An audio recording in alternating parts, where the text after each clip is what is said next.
खाना खाने के बाद सौंफ क्यों देते हैं? सौंफ और चीनी खाते हैं ना कई लोग, देखा होगा। तो एक आंसर तो इसका ये है कि सौंफ जो है वो माउथ फ्रेशनर है। दूसरा इसके अंदर का साइंस ये है कि सौंफ जो है ये कार्मिनेटिव एक्शन होता है। कार्मिनेटिव क्या होता है? जो गैस जो बनी है पेट में उसको बाहर निकाल देगा।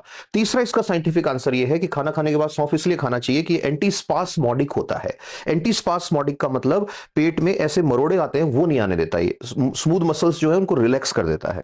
और चौथा सबसे बड़ा इसका रीजन ये है कि जैसे ही सौंफ आपने खाई तो होगा क्या? एब्जॉर्ब होएगी। एब्जॉर्ब होएगी तो सौंफ के साथ सौंफ के ऑयल्स भी एब्जॉर्ब होंगे। और दो नाम मैंने अभी बताए थे ऑयल्स के, एक है एनीथॉल और एक है फेनकॉन। अब इमेजिन करो यहां पे ब्लड है और ब्लड में आ गए एनीथॉन और फेनकॉन, दोनों के दोनों ऑयल्स। अब ये दोनों वॉलेटाइल नेचर में, यानी भाप बन के उड़ते हैं।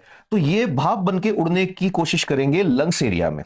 अब यहां जब ये आएंगे एनीथॉल और फेनकॉन, तो ये क्या करेंगे? ये सीलिया जो होते हैं ऐसे यहां पे उनको इरिटेट करेंगे। तो सीलिया को इरिटेट करेंगे तो हमारा जो सांस लेने का रास्ता है उसके अंदर ऐसे शुरू हो जाएगी, ऐसे ऐसे ऐसे मूवमेंट शुरू हो जाएगी अंदर। वो मूवमेंट जब शुरू होगी तो उसी टाइम पे म्यूकोलाइटिक एक्शन होगा। म्यूकोलाइटिक मतलब म्यूकस, लाइटिक मतलब टूटना।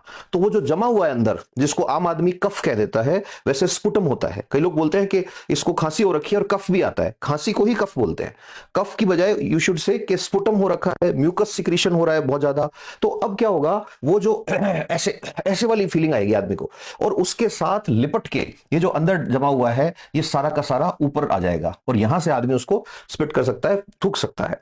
तो इसका मतलब सौंफ जो है वो अपने आप में एक पूरी मेडिसिनल वैल्यू जो कैरी करता है उनको आप हासिल कर सकते हो। अब इसमें एक पेंच है कि सौंफ अगर लंबे टाइम से खुला पड़ा है या पुराना सौंफ है तो हो सकता है वो असर कम करे। रीजन वॉलेटाइल ऑयल की वजह से उसका एक्शन है। तो अब ये जो अडल्ट्रेशन वाले लोग हैं, अडल्ट्रेशन मैंने बताया था खाने के अंदर लो स्टैंडर्ड चीजें मिलाना, वो क्या करते हैं? वो ऐसा सेंट मिला देते हैं कि ऐसा लगता है सौंफ एकदम फ्रेश है। अच्छा, कभी दिमाग में आया है कि सर सौंफ के साथ चीनी क्यों देते हैं?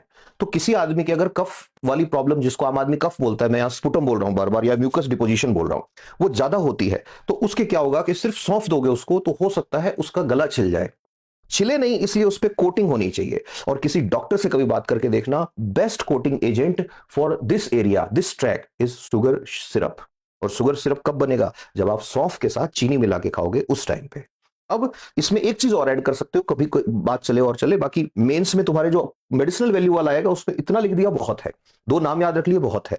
एक और इसके अंदर ऐड कर सकते हो कि जब सौंफ आदमी खाता है तो फाइबर अंदर जा रहे हैं, सलाइवा का सिक्रीशन हो रहा है, क्योंकि उसको बिना चबाए नहीं खा सकते आप। किसी भी चीज को बिना चबाए खा सकते हो, सौंफ जीरा इनको बिना चबाए नहीं खा सकते।